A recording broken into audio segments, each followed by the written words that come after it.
Voilà, alors avant d'entamer Matthieu 4 aujourd'hui, je voudrais préciser que je dévoile ici pas la clé de l'évangile par la clé tanachique. Et en fait, si la clé tanachique n'existait pas, qui est la clé de tout en fait, il n'y aurait pas d'autre clé. Il n'y a plus après de continuité, les choses restent fermées. C'est la clé qui ouvre les portes de chaque chose. Et la clé est avant tout tanachique, donc je recommande de l'apprendre, d'apprendre le Tanakh. Je vais faire aussi un cours, si Dieu veut, très bientôt sur la clé tanachique, mais en partant de Bereshit et en donnant la signification de chaque livre d'abord déjà, et dans quel contexte le lire et comment le décrypter. D'abord ça, mais faudra d'abord écouter certains cours de préparation à cette chose-là, de façon à ce qu'ensuite vous sachiez comprendre comment ça fonctionne. Alors là, c'est une chose. Après, je voulais dire aussi que s'il n'y avait pas de Torah et de clé toraïque, de clé tanachique, il n'y aurait rien. Il n'y aurait rien.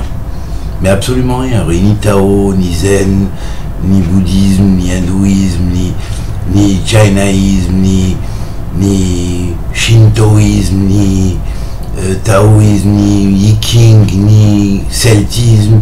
Il n'y aurait absolument rien. Tout cela, tout a été créé par la Torah, et toutes ces choses-là sont toutes dans les vérités qu'ils contiennent des facettes de la Torah. La Torah est universelle, il existe la Torah universelle, bien sûr, il y a la Torah locale qu'on vit, mais la locale qu'on vit, c'est une Torah qui est destinée à l'exil et qui est valable pendant le temps de l'exil, car on sait très bien qu'au temps de Salomon Améler, de Salomon, la Torah de Salomon, c'était une Torah complète, totale, globale, qui incluait à la fois la Torah qu'on appelle la deuxième sagesse de Hatikyomin, c'est-à-dire ce qu'on appelle la deuxième sagesse de l'ancien des temps, qui est appelée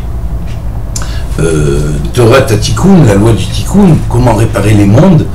Mais avant, bon, il y a eu des mondes créés, il y a eu à un moment donné une cassure dans ces mondes, mais ils avaient une tradition, une espèce de Torah aussi universelle, qu'on appelait la tradition primordiale, ou Torah Keduma. La Torah primordiale, la Torah Keduma, c'est la première Torah datique, c'est la première connaissance datique, et cette Torah Keduma, c'est ce que les ésotéristes du monde entier appellent tradition primordiale. Voilà, si la Torah n'existait pas, rien n'existerait.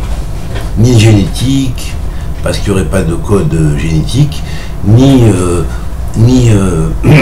cosmologie ou cosmogonie ou quoi que ce soit, parce qu'il n'y aurait pas de cosmos, ni géologie, parce qu'il n'y aurait pas de terre, ni génétique, parce qu'il n'y aurait pas de génome humain ou génome des êtres, donc, et de chromosomes, donc automatiquement tout cela n'existerait plus. Il n'y aurait plus de chimie, il n'y aurait plus, parce que les éléments n'existeraient pas. Alors, les éléments sont les yesodot, les fondements. Ces yesodot-là sont tous déjà dans les lettres, au niveau de l'alphabet du yesod, et ils sont dans les cieux, au niveau de l'alphabet des cieux. Ils sont dans la terre, au niveau de l'alphabet de l'évolution des règnes minéraux, végétaux, animaux et humains. Donc tout ça, ce sont toutes des lettres sous différents noms, différentes formes, mais toutes sont sorties des lettres initiales de la Torah. C'est la Torah qui est la reine des sciences, et sans la Torah, il n'y a plus de science, donc il n'y a plus de monde existant, qui tient par les sciences, ni mathématiques, ni rien. Voilà. Sans la Torah, le monde serait néant. Et l'auteur de la Torah, bien sûr, c'est Dieu. Et voilà. Donc, voilà. Mais on va commencer maintenant Matthieu 4. Alors, dans Matthieu 4, on sait maintenant qu'on entame ce qu'on appellerait la quatrième station, pardon, parmi les 28 stations de la 40e, si on pourrait dire, voyage. Hein. Bon, alors là, on est dans le 40e voyage par rapport au début de la clé tanachique, et là, on est dans une relation entre les 28 pérèques de Matthieu, chapitres de Matthieu, qui vont être évidemment reliés à cette 40e station, 40e grande station, si on pourrait dire. Et il y a des petites stations qui sont les 28 stations qui sont dans Matthieu. Donc, nous sommes au 4e chapitre de Matthieu, donc on est à la station 4. D'accord ? On sait que les stations sont en relation avec la Shekhina, ou les demeures de la présence divine, hein, ou de la grande lune d'en haut qui inclut toutes les lunes de tous les mondes, c'est-à-dire la matrice suprême de toutes les matrices des mondes, hein, et donc sa quatrième demeure s'appelle, bien sûr, puisqu'on sait que Salomon, dans sa sagesse, a mis en relation, inspiré par le souffle divin, les 28 temps du monde et leur transformation, la transmutation qui sont reliés avec les 28 demeures lunaires de la lune d'en bas et 28 demeures de la grande lune qui sont les stations de la Shrina suprême, c'est-à-dire de la présence divine d'en haut. Alors nous sommes au quatrième, et donc là, avec quel tout temps c'est relié, puisque Matthieu c'est un symbolisme temporel. On a dit que Matthieu c'est Matai, ça veut dire quand, comme on a posé toujours, quand viendra Mashiach, quand il y aura la fin des souffrances, quand viendra la Géoula, quand c'est Matai, c'est vraiment le... Alors on est dans le Matai là, et puis dans le Matai, bien sûr, vu que c'est une notion de temps, hein, alors nous entrons dans le temps, et nous disons Dieu a fait un temps à chaque chose dans Kohelet, hein, et il a mis un temps, une période pour chaque chose sous les cieux, d'accord. Donc, et ça c'est il y a donc, on avait vu, la première demeure était le temps pour naître, le temps pour mourir, puis le temps pour planter. On a vu que c'était parfaitement en accord avec les chapitres 1, 2 et 3. Et bien là, on va voir maintenant que le chapitre 4 est en relation avec le contraire du temps de planter, qui s'appelle Aet la Akor Natora. Il est un temps pour déraciner ce qui a été planté. Alors voilà, on va l'analyser maintenant. On va voir ô combien cette clé marche, et ô combien on a l'éclairage sur le texte. Alors bien sûr, je ne vais pas rentrer encore une fois dans les noms de Dieu reliés en particulier, qui sont des noms du Tikkun aussi, hein, qui sont reliés au nom du Tikkun, qui combinés avec d'autres lettres donnent des noms spéciaux correspondant à ces 28 fameuses stations de la Shekhina, de la présence divine d'en haut. Eh bien, on est dans la position 4, hein, le temps il est un temps pour déraciner ce qui a été planté. Et là, on raconte l'histoire où Yeshua ben Yosef a été pris dans le désert et tenté par le diable. Ouais. Alors là, il va l'amener d'abord 40 jours et 40 nuits, il le tente par la faim, puis il lui dit, si tu es le Fils de Dieu, dis que ces pierres deviennent des pains. Et puis, bien sûr, là aussi, il ne cède pas à la notion du pouvoir. La première chose, c'est la faim. La deuxième chose, c'est le pouvoir, la volonté de pouvoir. Et c'est en rejetant le pouvoir précisément qu'il va recevoir le pouvoir.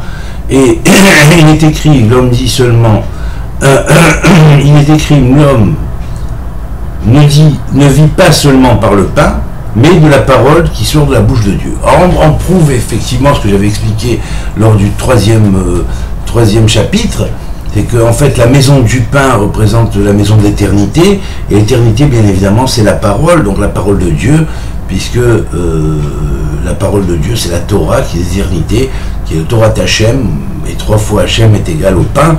Donc on savait qu'il y avait une correspondance à ce niveau-là entre le pain et l'éternité.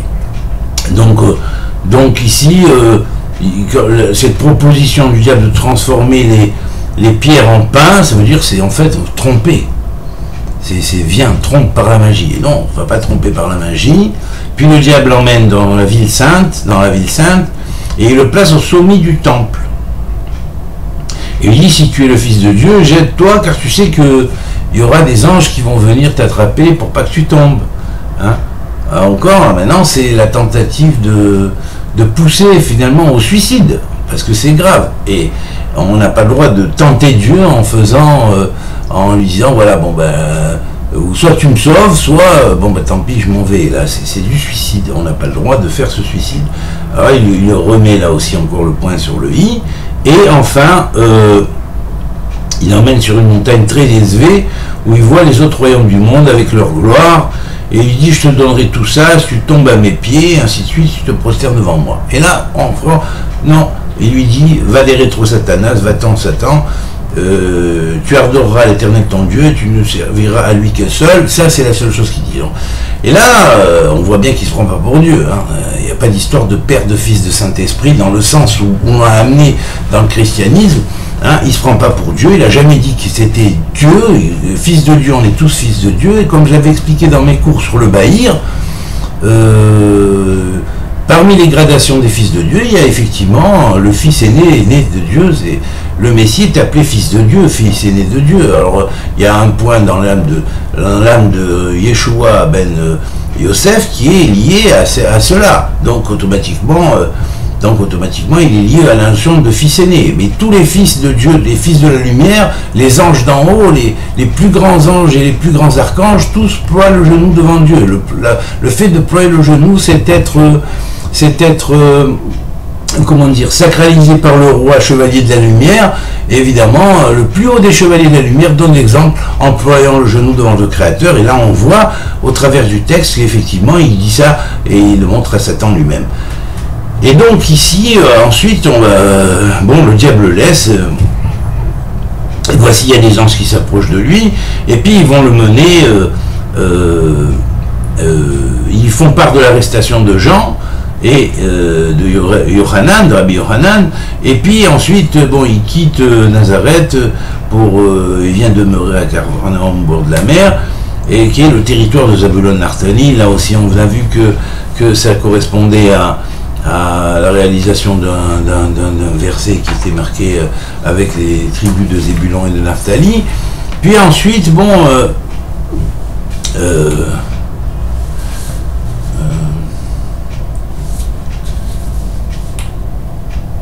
et là, ensuite il se trouve sur cette montagne où il va commencer non, pardon, c'est dans le 5, excusez-moi.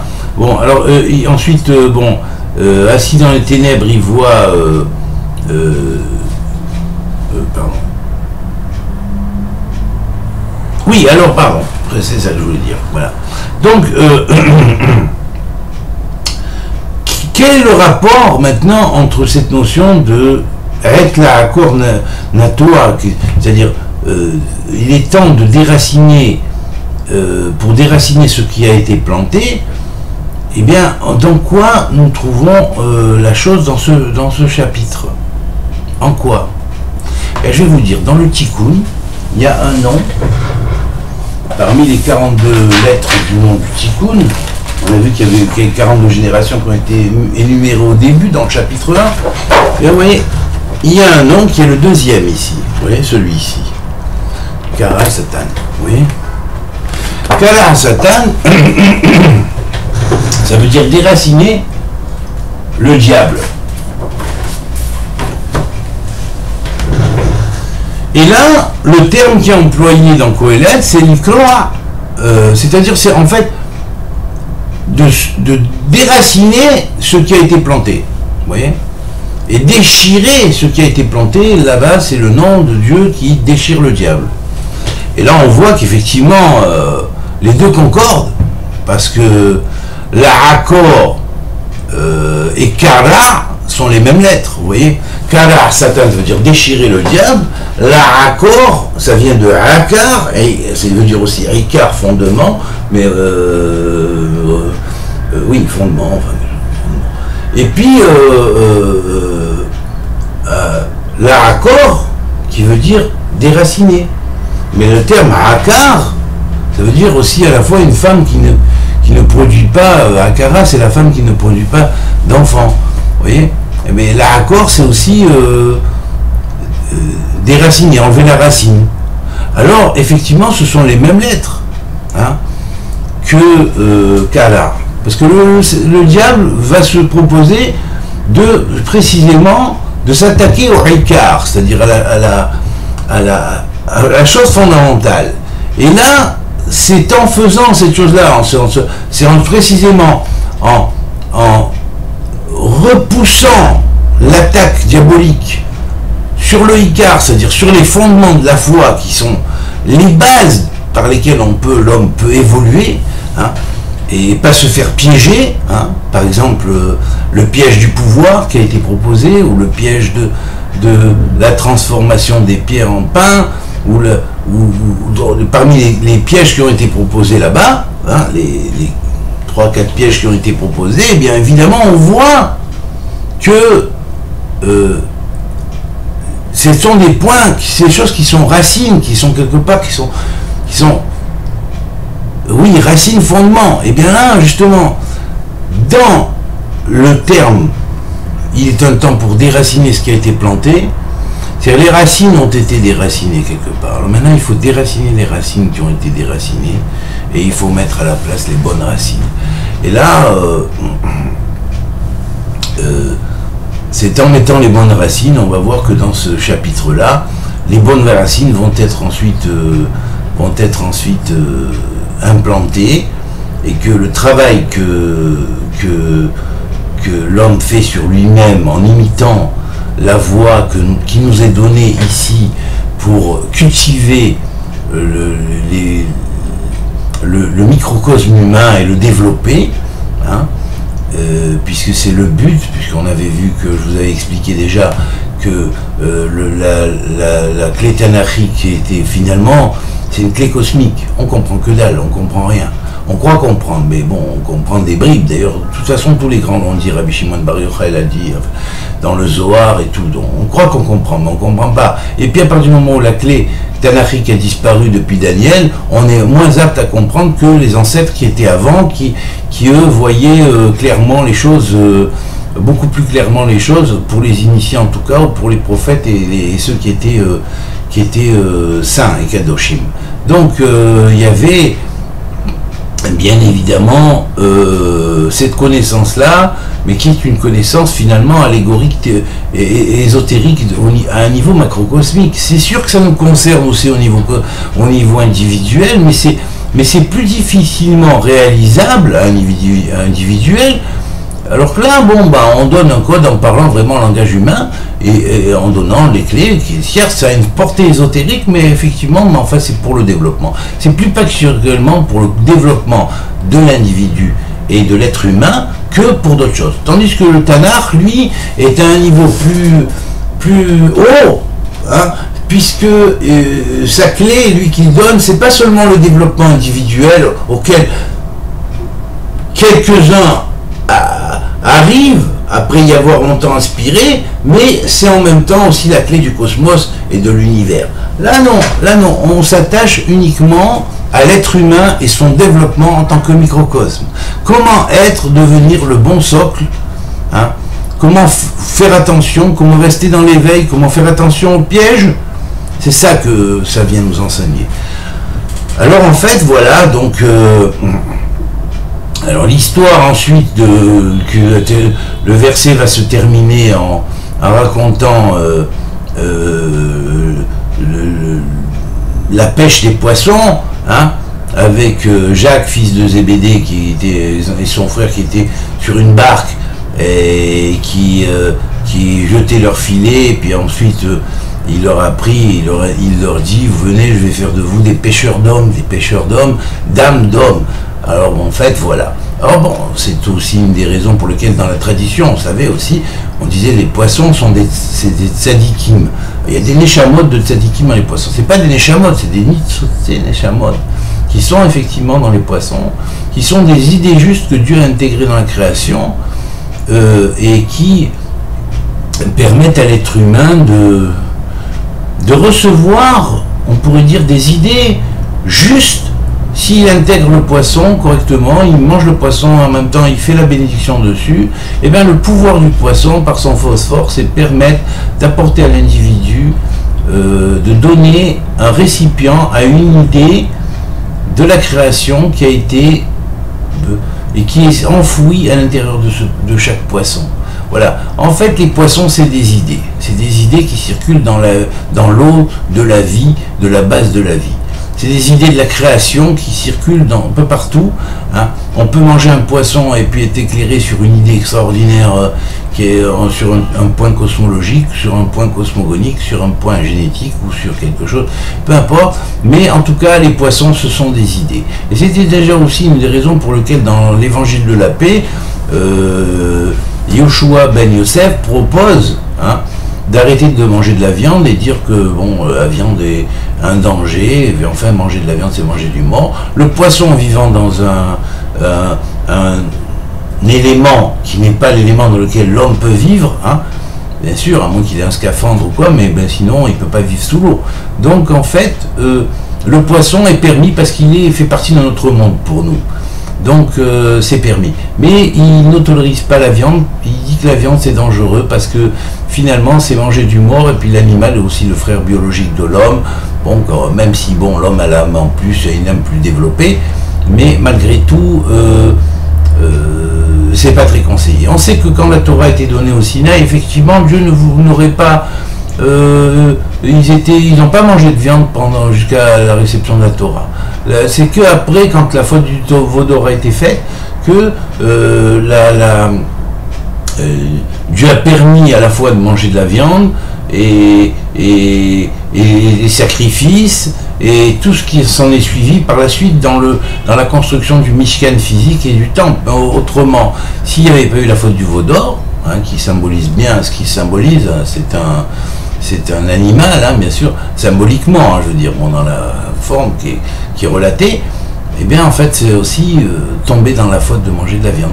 Je tiens à dire aussi, à préciser que lorsque, par exemple, certains sages de l'époque s'adonnaient à ce qu'on appelle Maaseh Bereshit, l'étude du Maaseh Bereshit et l'étude du Maaseh Merkava, ceux qui rentraient dans l'étude de Maaseh Merkava, ou l'œuvre du char céleste, pendant 40 jours, ils devaient se dispenser de manger de la viande et faire jeûne de viande pendant 40 jours. C'était obligatoire et c'était le minimum vital pour arriver à se maintenir devant les anges qui sont dans les Merkavot. Voilà. Parce que vis-à-vis d'eux, c'est évidemment, manger de la viande, c'est primitif, quelque part. Voilà. Ça a été toléré par Dieu, mais c'est pas voulu. Et du reste, il est dit que à l'origine, Adam était végétarien, ne mangeait pas de viande, il était un frugivore, mais à la fin des temps, on ne mangera pas de viande non plus, puisque tout le monde retournera au végétarianisme. Par contre, effectivement, on dit qu'on pourra manger la viande la chair du Léviathan, mais la chair du Léviathan, c'est aussi encore une autre fois quelque chose de très très symbolique. Voilà. Bon, ben voilà, donc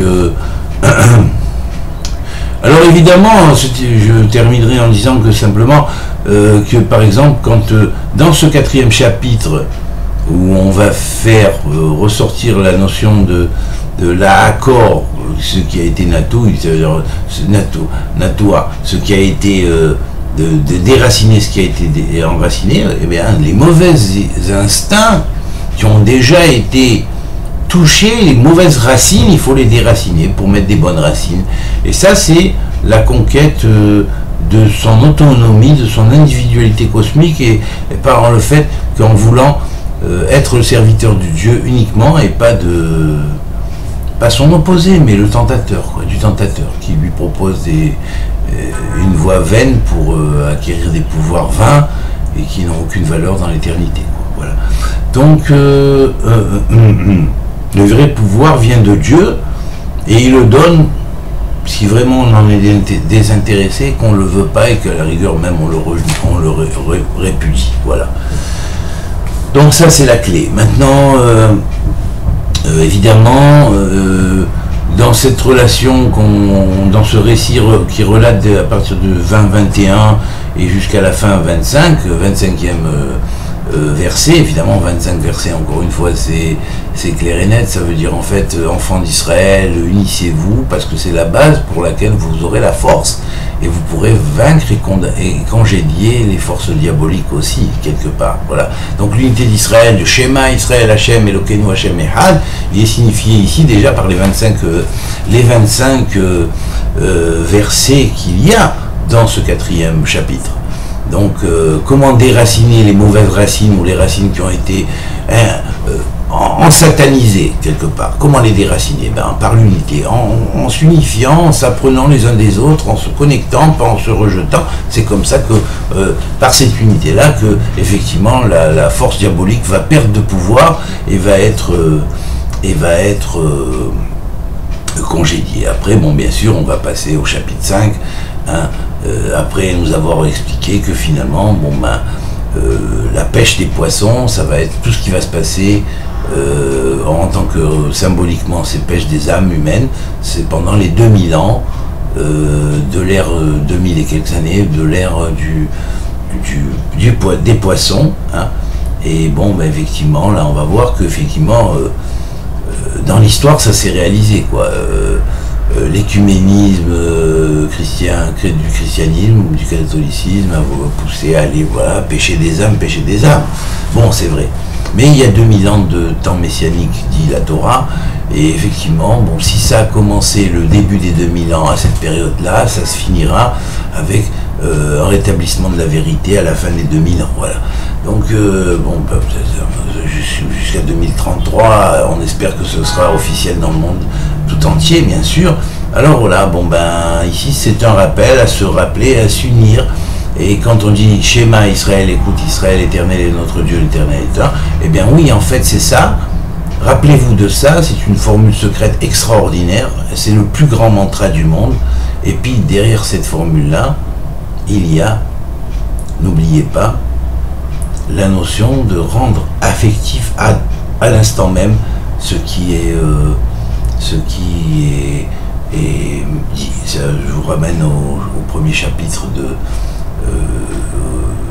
au cours précédent du premier chapitre, je crois, au deuxième chapitre. Bon, vous verrez ça. J'en avais parlé à propos du Yéhi, du 25, je crois que c'est le deuxième chapitre. Et puis alors après, il faut d'abord aussi dire que c'est pendant cette ère du poisson, effectivement, que cette chose-là va se manifester, oui, je répète, hein, pour que ça rentre bien dans les cerveaux, hein, et c'est effectivement, l'histoire l'a prouvé, hein, par effectivement l'attitude écuménique d'aller pêcher des âmes. Mais le danger, ça a été de vouloir pêcher des âmes, des fois, pour le pouvoir. Vous voyez? Et là, il y a quelque chose de satanique qui est rentré là-dedans. Vous voyez? Et dans ce quelque chose de satanique, ça a mis les mauvaises racines. Alors, il y a un moment donné où, quand la clé vient faire sa preuve, eh bien, il faut déraciner les mauvaises racines et il faut enraciner des bonnes racines, comme c'était à l'origine. Tel que c'était à l'origine, avec la clé tanachique appliquée à la clé évangélique. Quand ces textes ont pu être transmis par Ruach HaKodesh, par la personne qui les a émises d'abord, et ces choses-là, et ceux qui les ont reçues, et par Ruach HaKodesh qui a éclairé, continué d'éclairer au travers de l'âme de la personne qui a transmis cela, au départ, hein, et bien, dans le début, tout ça, ça a été mis comme ça, pas n'importe comment, ça a été mis comme ça pour quelque chose, et pour quelque chose, sachant très bien qu'à la fin des temps, la clé va venir et dévoiler la chose. Voilà, c'est toute la... Et à partir de là, bon, bien sûr, on va rentrer dans le 5e chapitre, et ça c'est l'objet du prochain cours, ça va être le sermon sur la montagne, c'est-à-dire le point de départ de l'ascension. Voilà. Alors, je vous dis à tous shalom et bonne révision, hein, et puis reprenez les textes, réécoutez-les des fois, plusieurs fois, parce que c'est pas évident que ça rentre tout de suite du premier coup, et puis surtout n'oubliez pas que pour ceux qui écoutent, bien sûr, qui pourraient être choqués parce que se disent oui, comment, qu'est-ce qu'il vient dire cet homme, il révolutionne un petit peu la pensée qu'on avait vis-à-vis d'un point de vue du christianisme, où des juifs pourraient écouter et dire oui, vis-à-vis du judaïsme, il vient accréditer quelque chose qui nous tout le mal qu'ils nous ont fait. Oubliez ça. Voyez, écoutez, ça n'a rien à voir, ne mélangez pas l'histoire avec les impressions qu'on a eues et les mauvaises déviations de l'histoire. Dieu veut la paix et il donne cette clé pour qu'on puisse la rétablir dans l'humanité. Voilà.